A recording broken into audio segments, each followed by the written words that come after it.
You needn't go cold turkey anymore. It's okay to fall off the wagon. You can bet an NFL game again after a 5-month break.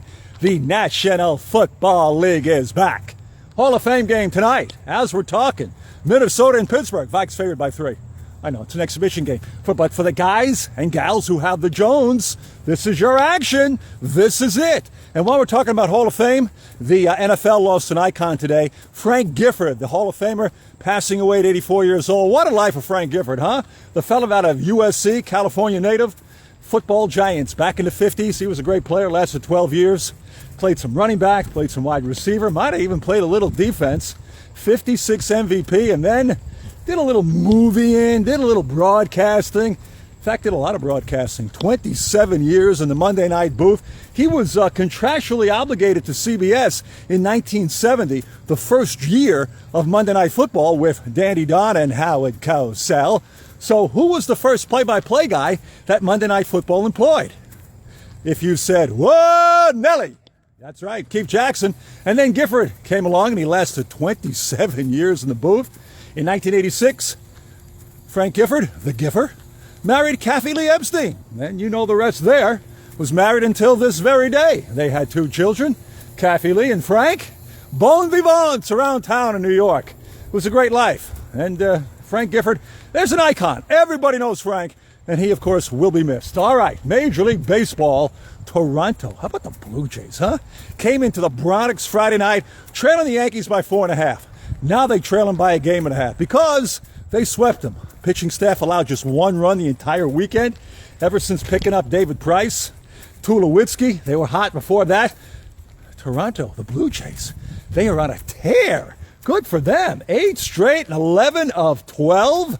And while we're talking about hot clubs, how about the Cubs? You know, if the playoffs were to start today, the Cubs would have the wild card spot because they won 4 straight, 11 of 13, and they just swept the Giants this weekend behind Jake Arrieta today. He's been pitching beautifully. 12 and 6, an ERA of 2.5.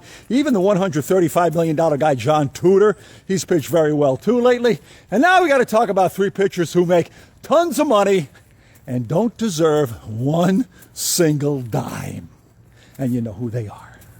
Da, da, da, da, da. All right, think about it. Yeah, okay, one of them is the guy, Justin Verlander. He's not the only guy. No, he's not. CC Sabathia. Oh, yeah. Hey, don't leave out giant right-hander Matt Cain. He's been stealing some San Fran cash too lately, huh? All right, let's check out these 3 guys, okay? Justin Verlander right now, he's 1 and 4, 5.05 ERA. Pitched very well today. 6 innings, no earned runs, but still 1 and 4 with a 5.05, and he's been brewing towel the last 3 years. Matt Cain, his record is 2 and 3 with an ERA of soft, solid, nifty 5.59. And he's been crap the last 3 years. And CC Sabathia, New York Yankee left-hander, he's 4 and 8 with a sparkling 5.34 ERA. Yeah. Guess how much these guys got coming to them? Guess how much they make? You already know it because we already told you about 100 million times. Verlander's got another 4 years and 112 million coming. CC Sabathia's got another 2 years, 50 million the balance of this year. Matt Cain has another 2 years and about 50 million plus coming to him. Oh my. Talking about robbing a bank. You know, good for these guys. We all want to be them. If they were in the NFL, would have been cut a long time ago or asked to renegotiate way, way down.